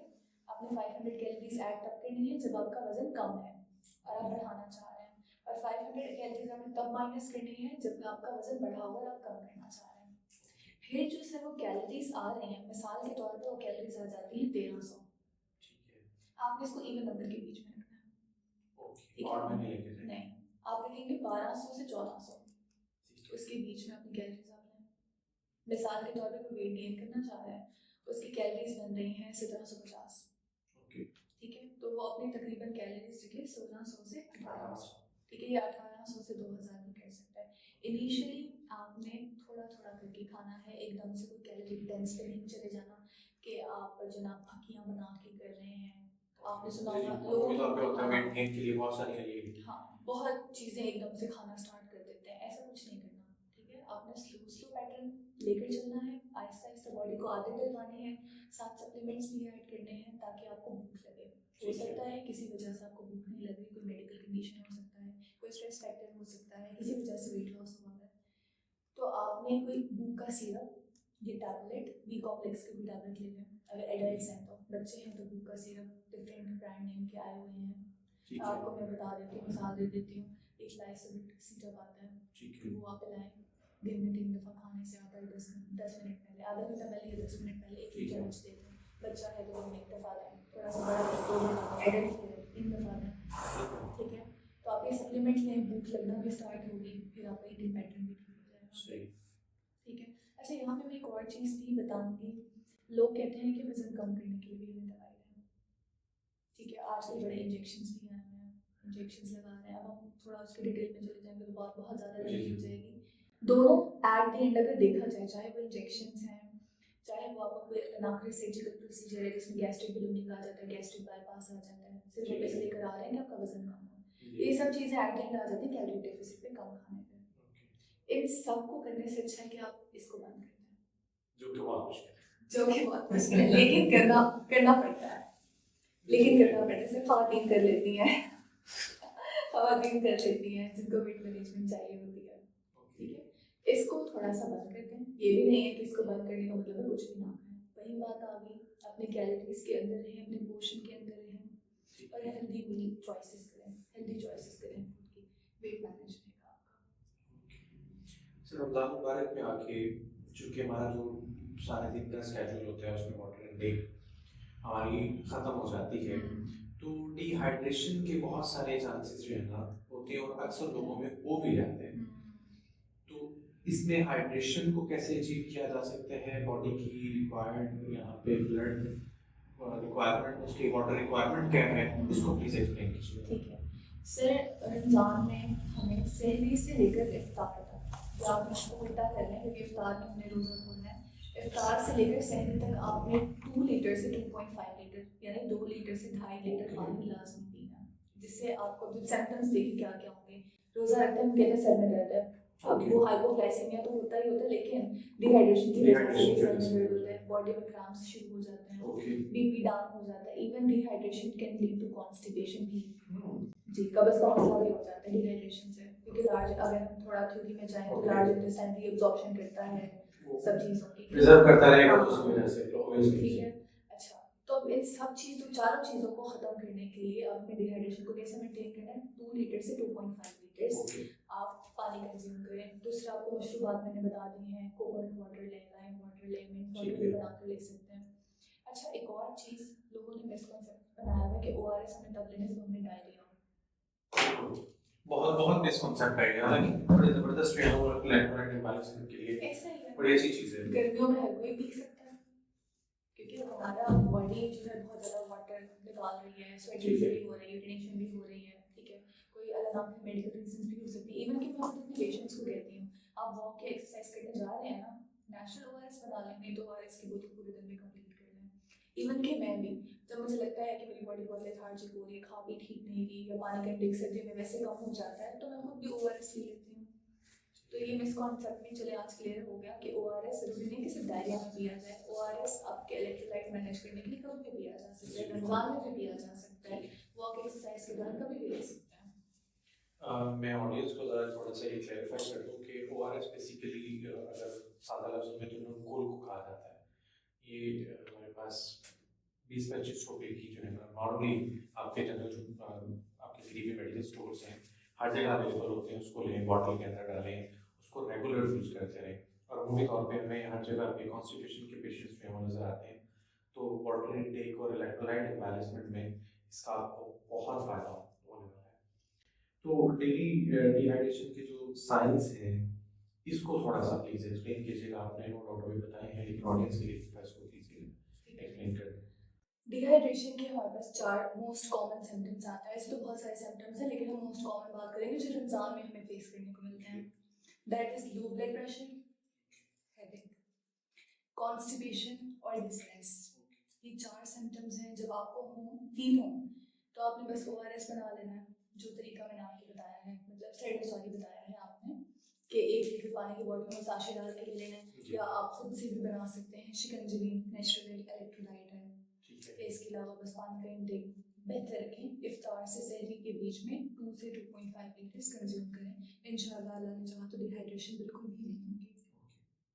रमजान में एक्सरसाइज का क्या कॉन्सेप्ट है, करनी चाहिए? अगर यस तो किस टाइम हो और किस तरह की हो एक्सरसाइज? और जिम जो रेगुलर जा रहे होते हैं, तो जिम के बारे में रमजान के अंदर क्या तरतीब रखनी चाहिए इसको प्लीज। अच्छा सर, मैं थोड़ा सा बताऊंगी, बेहतर तो जिम ट्रेनर बता सकते हैं, ठीक है। लेकिन जो एज पर माई नॉलेज है, ये जो न्यूट्रिशन है या हमारी जो किताबें कहती हैं, वो ये है कि आपने जो एग्रेसिव एक्सरसाइजेस कर रहे होते हैं ना, जिसमें बहुत ज़्यादा डंबल्स और वेट लिफ्टिंग होती है, बहुत ज़्यादा कार्डियो होती है, तो उसको थोड़ा कम करना होता है, क्योंकि कैलोरीज आपके सामने पूरी हम बड़ी मुश्किल से ही कर रहे होते हैं। अगर कर भी रहे होते हैं तो ज़्यादा काम कंज्यूम कर रहे होते हैं। और इंशाल्लाह उम्मीद है कि इस वीडियो के बाद लोग सही तरीके से कंज्यूम करना स्टार्ट करेंगे। तो आपने बहुत लाइट से एक्सरसाइज करनी है, जिससे आपकी बॉडी की इसको स्ट्रेंथनिंग हो। सही है। अच्छा, एक और चीज़ यहाँ से निकल आई इस बात में से कि डाइट पे, सॉरी, जिम पे वेट मैनेजमेंट का क्या असर है। जो जिम और एक्सरसाइज है ना, वो आपकी बॉडी को स्ट्रेंथनिंग प्रोवाइड करती है, आपके मसल्स को और आपके बोन्स को। जिम के साथ डाइट को मैनेज करना बहुत ज़्यादा जरूरी है। अगर आप यहाँ से धड़ाधड़ जिम कर रहे हैं तो डाइट नहीं करके जिम करने का कोई फायदा नहीं है। इस पूरी वेट लॉस या वेट मैनेजमेंट मैं कहूँगी उस जर्नी में 20% रोल आपकी एक्सरसाइज का होता है, और बाकी 80% जो रोल है that is from your diet. ठीक है, रमज़ान में आप जिम जाएं, ठीक है, लेकिन लाइट माइंड एक्सरसाइजेस करें। अगर आप घंटा करें तो उसको आधा घंटा कर दें, और जरा सेट्स को कम कर दें और लाइट एक्सरसाइजेस की तरफ ज़्यादा जाएं, या सिंपल आप वॉक भी कर सकते हैं। ठीक है, तो वॉक में मॉर्निंग में वॉक है या सारी के बाद सर करनी चाहिए, इशा इफ्तार के से पहले करनी चाहिए? इशा के बाद वॉक करें, वही बात आ गई जिसने बताया, स्नैक ले लें, फ़ौरन से बिस्तर पे नहीं जाना, 30 मिनट्स की आप वॉक कर लें, और उसके बाद फिर ब्रेक की तरफ जाएं आप। अगर आप ज़्यादा एनर्जेटिक फील करते हैं तो आप फजर के बाद भी कर सकते हैं, क्योंकि मौसम अच्छा है, फजर के बाद भी कर सकते हैं। नहीं तो आप at the end of the day कर लें, इशा के बाद वॉक करके सो जाएं आप। ठीक हो गया। अच्छा, मैं ज़रा थोड़ा सा वो बोलना चाहूँगा, हमारे जो पेशेंट्स हैं, स्पेशली बीइंग अ मुस्लिम, आज भी एक इमरजेंसी मुझे ओपीडी में मिली, तो वो कह रही थी उनको डायबिटीज़ थी और कार्डियक पेशेंट थी। तो मैंने उनका कहा जी मेडिसिन है इंशाल्लाह, फिर वो डॉक्टर ने लिख दी है तो इससे ठीक हो जाएगी। देन शी सेड कि पुत्र मेराज कि मैं रोज़े रखूँ जो भी हो जाएगी, मतलब मुझे बताओ कि मैं रमज़ान में रोज़े आराम से रख लूँगी। तो इस तरह के जो पेशेंट हैं, डायबिटिक पेशेंट्स, उनके लिए आप क्या रिकमेंड करेंगे? सर इस पॉइंट में ना मैं ज़रा सब पेशेंट्स को इकट्ठा लेकर आना चाहूँगी, डायबिटिक भी, इसके अलावा हाइपरटेंशन वाले भी, और कार्डियक पेशेंट भी। अगर तो कोई ऐसी बीमारी है जिसका ट्रीटमेंट मेडिसिन के फॉर्म में और एग्जैक्ट टाइम पे लेना बहुत ज़्यादा ज़रूरी है, जैसे मिसाल के तौर पे कोई ऐसी दवाई है जो दोपहर के टाइम लेना बहुत ज़रूरी है, डायबिटिक पेशेंट्स में 40 तौर पे लेनी पड़ती है। बिल्कुल ऐसे ही है, ठीक है। ऐसी कोई बीमारी जिस पे एग्जैक्ट टाइम के ऊपर आपने दवाई लेना ज़रूरी है, रमज़ान की वजह से मिसमैनेजमेंट हो सकती है, तो मेरा ख्याल आप इसको बेहतर तरीके से बता सकते हैं कि इस्लाम में भी है कि आप रोज़ा जो है उसको किसी तरीके से कंपनसेट कर सकते हैं। आप उसको किसी मुस्तनिद दीनदार डॉक्टर के मशवरे से, आप अगर तबीयत ऐसी है जो बर्दाश्त नहीं कर सकती, आपकी जान जाने का खतरा, आपकी बीमारी बढ़ने का खदशा हो, तो उस सूरत हाल में आप रोज़ा स्किप कर सकते हैं। तो ये इस्लाम इजाज़त देता है इस बात। ठीक हो गया। अच्छा, अब अगर हम बात करें स्पेसिफिकली डायबिटिक पेशेंट की, तो उन्होंने सही लो ग्लाइसेमिक इंडेक्स फूड आइटम की चॉइसेस से लेनी है, जिसमें एक चीज़ बता देते हैं, मल्टीग्रेन आटा आया हुआ है। ठीक है। लो ग्लाइसेमिक इंडेक्स आपने फूड गूगल पे जाकर सर्च करेंगे, आपको मिल जाएगी लिस्ट। जो लो ग्लाइसेमिक फूड इंडेक्स है उसको देखकर फूड सिलेक्शन करके आप सहरी में खाना खा सकते हैं, और सिमिलरली इफ्तार में भी आपने ऐसे ही करना है। इस तरह आपकी डायबिटीज़ मैनेज हो जाएगी और आप हाइपोग्लाइसीमिया स्टेट में भी नहीं जाएंगे। एक चीज़ ये हो गई। दूसरा ये है कि हाइपरटेंशन और बीपी वाले जो, हाइपरटेंशन हाइपरटेंशन और CVDs के जो पेशेंट्स ठीक है हैं cardiovascular उनके लिए सोडियम और पोटेशियम की मैनेजमेंट बहुत ज़्यादा ज़रूरी है। अब मैं आपको बता देती हूँ कि नेचुरली देखिए अल्लाह मियाँ ने हमें नेचुरल दवाई भी दी हैं। रिच सोर्स ऑफ जो पोटेशियम है बनाना है आप कंज्यूम करें, इलायची है 3 से 6 दाने आप कंज्यूम करें, आपका ब्लड प्रेशर मैनेज रहेगा। ठीक है, रिच सोर्स ऑफ पोटेशियम वाले फूड लें, सोडियम इंटेक कम करें, नमक का कम से कम इस्तेमाल करें, डाइट को मैनेज करें, मेडिटेरेनियन डाइट लें, यानी वो डाइट मेडिटेरेनियन डाइट वो होती है plant based diet enjoy. Okay ठीक है, ज़्यादा से ज़्यादा सब्जियों का हरी सब्जियों का इस्तेमाल करें, आपकी सोडियम और पोटेशियम लेवल मैनेज रहेगा और ब्लड प्रेशर हाई नहीं होगा। ब्लड प्रेशर हाई होगा तो ऑब्वियसली बात है जो CVD के ऑलरेडी पेशेंट्स हैं वो ज़्यादा उनके अफेक्ट लिए होंगे। नुकसान तो बस इसमें आपने ये चीज़ ख्याल रखनी है, मेडिटेरेनियन डाइट यानी plant based diet for example moringa moringa इस्तेमाल कर सकते हैं, पालक इस्तेमाल कर लें, सब्जियों का इंशॉर्ट इस्तेमाल ठीक है। करें। ठीक है, मोरिंगा में बहुत सारी अच्छी चीज़ बताई मैं अपने मरीजों को बताती हूँ, और बल्कि यहाँ पे भी मैं ऑडियंस को बता दूँ, एंटी इन्फ्लेमेटरी प्रॉपर्टी है। अगर हम मोरिंगा के पत्तों को धोकर रूम में ड्राई मैं करें, अंदर थोड़ी आपसे बात कर रहा हूँ मोरिंगा हमारे यहाँ जो पंजाबी टर्म यूज की जाती है सांजना जिसको बोलते हैं अब सराइकी में भी सांजना भी सेम वर्ड यूज किया जाता है स्वांजना या समांजना जो ठीक है उसको इंग्लिश में या मेडिकल उसमें मोरिंगा बोला जाता है बट प्लीज तो आप उसकी जड़ से पत्ते तोड़वा के वॉश करा के रूम के अंदर उसको ड्राई कर लें, जब वो सूख जाएंगे ब्लेंडर में डाल के पाउडर बना लें, ओके 1 चमची आप 1 गिलास पानी के साथ कंज्यूम करें। आपकी डायबिटीज़ के पेशेंट के लिए भी अच्छा है, एंटीऑक्सीडेंट भी है, स्किन के लिए अच्छा है, इम्यूनिटी को भी बूस्ट करेगा, शुगर को भी मेंटेन रखेगा, वेट मैनेजमेंट भी करेगा। एक और बात यहाँ पे कहूँगी, अब ये जो मैंने आपको बताया ये किसी बीमारी का इलाज नहीं है, लेकिन रिस्क फैक्टर को कम करेगा और जो बीमारी हुई भी है उसको मैनेज करेगा। ठीक है, तो आप ये भी कंज्यूम कर सकते हैं। मेडिटेरेनियन डाइट लें, सोडियम का इंटेक कम करें, पोटेशियम रिच फूड लें, जैसे पोटेशियम रिच में बनाना आ गया, आड़ू आ गया, और मैंने आपको बता दिया इलायची, जो सब्ज़ इलायची है दिन में 3 से 6 दफ़ा ले लें आप, बेशक 3 आप लें सुबह सैर के टाइम, 3 आप इफ्तार में लें, इंशाल्लाह मैनेज रहेगा और ब्लड प्रेशर भी आपका मैनेज होगा, CVDs भी मैनेज होंगी। अच्छा, अब हम बात करते हैं ओल्ड एज लोगों के लिए। ठीक है, अब हमारे घर में बड़े बुजुर्ग भी होते हैं और वो कहते हैं कि चाहे जो हो जाए हमें तो रोज़ा रखना जी है बिल्कुल और रखना है। अच्छा, हम जब ओल्ड एज होती है तो नेचुरली है कि आपकी बॉडी का जो फैट मैस है, मसल मैस, वो कम हो जाता है, जिसको मेडिकल टर्म में सार्कोपीनिया भी कहते हैं। ठीक है, आपका जो मसल मैस है वो कम हो जाता है, तो आपने ये ख्याल रखना है कि प्रोटीन जो उनकी डाइट में है या उनकी मील में है, प्रोटीन लाजमी होनी चाहिए। हाँ जी, प्रोटीन लाजमी ऐड करें, जैसे कि मैं आपको एग्जांपल दे देती हूँ, अंडा हो गया। ठीक है, अच्छा एक और चीज़ सर, मैं चिकन और फिश की तो बात कर रही हूँ, ऐसे लोग जो कि अफोर्ड नहीं कर सकते उनके सब्सटीट्यूट के अंदर हम उनको दालें बता सकते हैं, रवा ले लें, लाल यूरिया ले लें, हमारे जितनी भी दालें हैं वो प्रोटीन जो एनिमल सोर्स है उसका सब्सटीट्यूट आ रहा है प्लांट सोर्स में। ठीक है तो आप इन दालों को लेकर प्रोटीन की अपनी जो डेफिशिएंसी रिक्वायरमेंट है उसको आप पूरा कर सकते हैं। ठीक है, अब हम चलते हैं बच्चों की तरफ।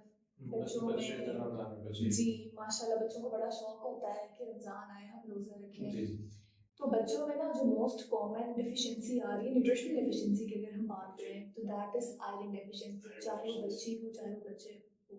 आपने देखा होगा बच्चे ना बहुत ज़्यादा नॉन एडिबल फूड की क्रेविंग करते हैं, मट्टी खा रहे होते हैं, बर्फ़ खा रहे होते हैं, चावल खा रहे होते हैं। ठीक है, तो बेसिकली इसको एक टर्म इस्तेमाल होती है, कुछ लोग टीका भी कहते हैं, पाइका भी कहते हैं।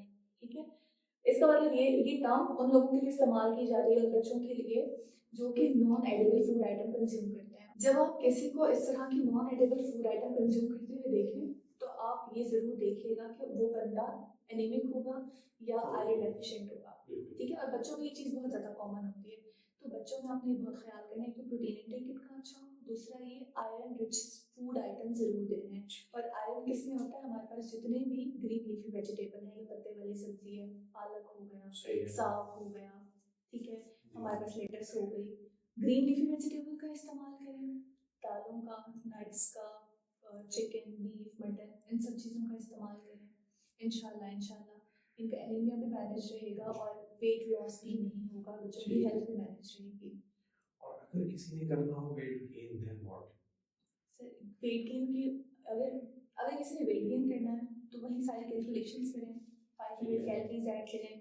पॉडकास्ट के स्टार्ट के अंदर मैंने एक प्रोटीन पाउडर बताया था, दोबारा से बता देती हूँ, लेकिन उसको थोड़ा सा अपडेट करके बता देती हूँ, specially for the weight gain. ठीक है, हमारे पास पीले चने मिलते हैं, पीले चने आते हैं, ठीक ठीक है। है, 1 कप पीला चना ले लें आप।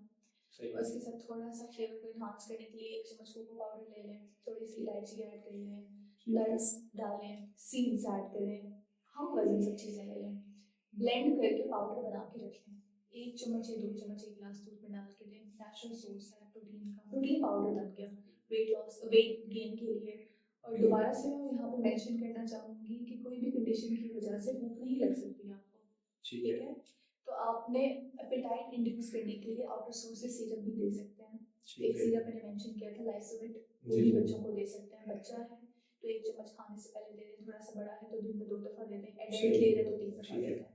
ठीक तो इस तरीके से मैनेज है, इस तरह से मैनेज हो सकता है। बाकी सप्लीमेंट्स का क्या कॉन्सेप्ट है रमज़ान में? सप्लीमेंट्स एक तो नेचुरल बहुत सारे आपने इसके अंदर डिस्कस कर दिए, नॉन ऑर्गेनिकली भी हम इसको यूज़ करने चाहिए, अगर करने चाहिए तो वो कौन से हैं, और इस तरतीब से इसको प्लीज थोड़ा एक्सप्लेन कीजिए। ठीक है सर, सप्लीमेंट्स का बेसिकली इस्तेमाल करने का तरीका है, अगर तो आपकी बॉडी को साइंस एंड बता रहे हैं, क्लिनिकली भी पता है कि आप इस चीज़ के डेफिशिएंट हैं। मिसाल के तौर पे हमारे यहाँ पे ना विटामिन डी की डेफिशिएंसी बहुत ज़्यादा कॉमन है, और मैग्नीशियम की भी। ठीक है। लोग कंप्लेन करते हैं कि हमारे मसल्स में दर्द हो रहा है, पट्टों में दर्द है, झुकते हैं तो उठ नहीं पाते, और जिस्म में से हड्डियों में से आवाज़ें आती हैं, रात को सोते हैं तो पिंडलियों में बहुत ज़्यादा दर्द होता है। अब हम अपनी सारी रूटीन को देखें, हम एक तो सनलाइट नहीं ले रहे क्योंकि नेचुरल सोर्स है विटामिन डी का, ठीक बिल्कुल है। ऐसे। दूसरा ये दूध नहीं पी रहे हम लोग, अगर दूध पीते हैं तो माशाल्लाह से हमारे दूध वाले ऐसे हैं कि दूध कम पानी ज़्यादा होता है, ठीक है। या तो हम प्रोसेस फूड आइटम इतने ज़्यादा ले रहे हैं कि हमारी जो रिक्वायरमेंट है विटामिन डी की वो पूरी ही नहीं हो रही। आपने जाके ब्लड टेस्ट करा लेना सीरम विटामिन डी का, अगर तो वो 50 से कम जा रहा है, ठीक है, उस टाइम पे आपने सप्लीमेंटेशन करना ज़रूरी है, ठीक है। अगर तो कहीं लगभग नॉर्मल रेंज में जा रहा है तो आप डाइट से इसको क्योर करें, आप दूध लें, दही लें, अंडा लें, चीज़ लें, बटर लें, धूप में बैठें, नेचुरल सोर्स है विटामिन डी आपका बन जाएगा। तो यहाँ पर ये बात क्लियर हो गई सबके लिए, सप्लीमेंट आपने तब लेनी है जब क्लिनिकल भी सिम्टम्स आए और लैब्स के अंदर भी प्रूफ हो रहा है कि ही और शी इज डेफिशिएंट, तब आप जाएंगे सप्लीमेंट्स की तरफ से। सीरम विटामिन डी नहीं, विटामिन डी नहीं, सीरम कैल्शियम टेस्ट का नाम जी जी सीरम विटामिन डी कंफर्म करने के बाद फिर, और जो जिम में आजकल बड़ी जो है ना वो सेल की जा रही है, बड़ी बड़ी बॉटलें जो है ना, उतना बंदे का टोटल वेट नहीं होता जितनी अपनी बॉटल उठा हाँ, के वो जो है ना प्रोटीन एक्स्ट्रा होते ले हैं। जाती है। अच्छा, यहाँ मैं एक और चीज़ बताऊंगी जिनसे बात मुझे याद आ गई। अक्सर बच्चे जाते हैं, लड़कों को बड़ा शौक होता है, अभी नई नई जवानी होती है, हमने जाके बॉडी बिल्डिंग करनी है, बॉडी में भी मसल मिल नहीं रहा होता और जिम पहुंचे होते हैं। हकीकत है, मैंने ऐसे बहुत सारे अपने पेशेंट्स को देखा है, जिम जाने से पहले आपकी बॉडी को कुछ होना ज़रूरी है, उसके बाद जाकर आप अपने मसल की कटिंग करें और आप जिम करें। अब वो कहाँ से मसल आएगा? डाइट से आएगा, बैलेंस डाइट से आएगा, प्रोटीन से आएगा। तो मज़ीद जिम की तरफ नहीं जाती, वे प्रोटीन के फ़ायदे भी हैं, नुकसान भी हैं, लेकिन जो चीज़ नेचुरल है मेरा ख्याल है वो नेचुरल पे ही हमें रुकना चाहिए, ठीक है, क्योंकि आउटर सोर्स से जो चीज़ आ रही है ना नुकसान दे रही है, कहीं ना कहीं नुकसान दे रही है। लेकिन अब अक्सर लोग कहते हैं कि जनाब ने ताकत की दवाइयाँ खाई हैं इससे वजन बढ़ रहा है, ठीक है, ताकत की दवाइयों से फूल गए, ताकत की दवाइयों से बीमारियाँ हुई हैं, कुछ सर्टेन मेडिकल इश्यूज आ जाते हैं, वहाँ पर हमने मल्टीविटामिन्स नहीं देने होते। मिसाल के तौर पे कोई किडनी की डिजीज़ है, उसमें हम कैल्शियम की किडनी स्टोन्स की तरफ अगर हम चले जाएं, किडनी स्टोन्स है तो कैल्शियम का इंटेक हम कम कर देते हैं या नहीं देते सप्लीमेंट्स, ठीक है। कुछ मेडिकल टर्म्स हैं, कंडीशंस हैं, वहाँ पर हम सप्लीमेंट्स को भी बंद करते हैं, ठीक है। लेकिन मल्टीविटामिन्स या सप्लीमेंट्स इटसेल्फ प्रोवाइड 0 कैलोरीज। दो तरह के होते हैं, फैट सोल्यूबल विटामिन्स और वाटर सोल्यूबल विटामिन्स, ठीक है।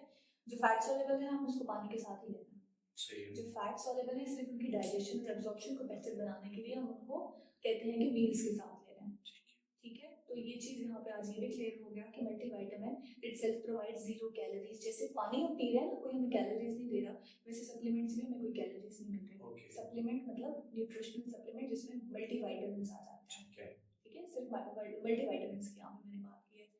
तो रोज़मर्रा की ज़िंदगी में अगर आपको बॉडी हो रहे हैं, हेयर फॉल हो रही है, आपने बहुत स्पेयर गंदी डाइट कर दी है, ठीक है, हेयर फॉल है, स्किन खराब हो गई है, बॉडी में से बोन्स में से आवाज़ें आ रही हैं, मसल्स क्रैम्प हो रहे हैं, आपको बेचैनी हो रही है, तो देन आप सप्लीमेंट कंज्यूम कर सकते हैं, रमज़ान में भी कंज्यूम कर सकते हैं, ताकि अपने वेट को मैनेज करें, बॉडी को मैनेज करें, लेथार्जिक ना हो, और कोई डेफिशिएंसी अगर आपको अल्लाह ना करे है तो वो ठीक भी है। ओवरकम हो जाए। ठीक है, ओके। मोस्ट कॉमन जो चीज़ें हैं मैंने बता दिया, एक तो एनीमिया है, सही। आयरन, ठीक जी। है, इसके अलावा हमारे पास विटामिन डी आ रहा है, ठीक है। कैल्शियम और मैग्नीशियम। जहाँ विटामिन डी की बात होगी वहाँ पे मैग्नीशियम और कैल्शियम लाजमी लेना है, लाजमी लेंगे। क्योंकि ये तीनों एक दूसरे के एब्जॉर्प्शन में हेल्प आउट करते हैं। ठीक है। ये यूँ समझ लें कि ये जो तीनों हैं ये ईंटें सीमेंट हैं और फिर ये मिलकर दीवार बना रहे हैं।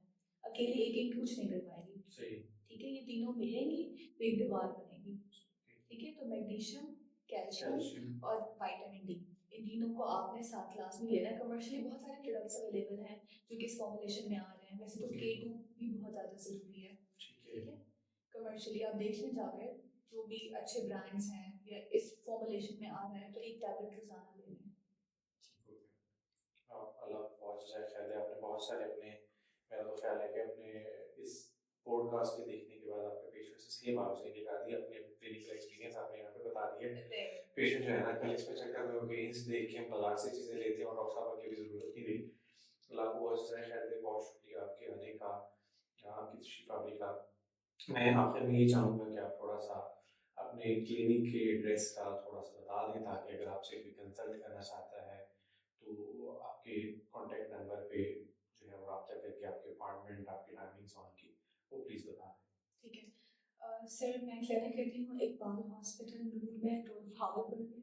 लेकिन ऐसे पेशेंट्स जो भागलपुर में नहीं हैं, किसी और सिटी से हैं, तो मैं ऑनलाइन कंसल्टेशन भी प्रोवाइड करती हूँ।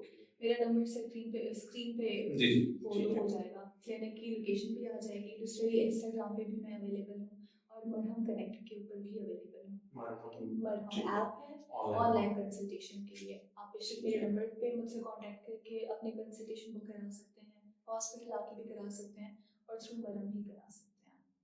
ठीक हो गया। आप डॉक्टर साहब के नंबर अपॉइंटमेंट के लिए आपके सामने इस वक्त स्क्रीन पे आ रहे हैं। इकबाल हॉस्पिटल है नूरमहल रोड बहावलपुर में, जो नूरमहल है सब लोग जानते हैं, उसके पास ही doctor Javed Iqbal, professor doctor Javed Iqbal साहब जो हमारे SSD के प्रोफेसर भी हैं, कैथेड्रल मेडिकल कॉलेज के एक्स प्रिंसिपल भी हैं, तो उसी हॉस्पिटल में मैडम उनके साथ होती हैं।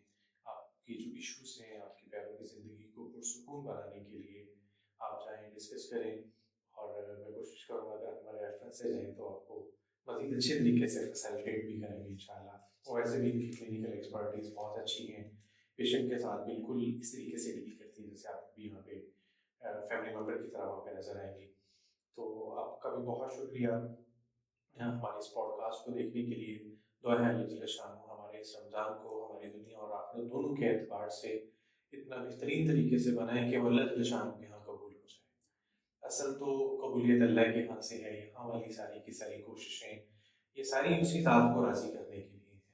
तो आखिर में यही गुजारिश है कि रमज़ान के इस पुरमसरत जो लम्हात हैं, पुरनूर लम्हात हैं, इसके अंदर हमें हमारी सारी की सारी टीम को अपनी खुसूसी दुआओं में याद रखिएगा। हमारे मुल्क को, हमारे प्यारों को जो दुनिया से जा चुके हैं, अल्लाह उनकी मग़फ़िरत फ़रमाए, उनके दर्जात को अल्लाह जल्ल शान बुलंद फ़रमाए। हमें अल्लाह जल्ल शान अपने दीन को समझ करके सही तरीके से उस पर चलने की तौफ़ीक़ अता फ़रमाए। जज़ाल्लाहु अन्ना सय्यदना मुहम्मदन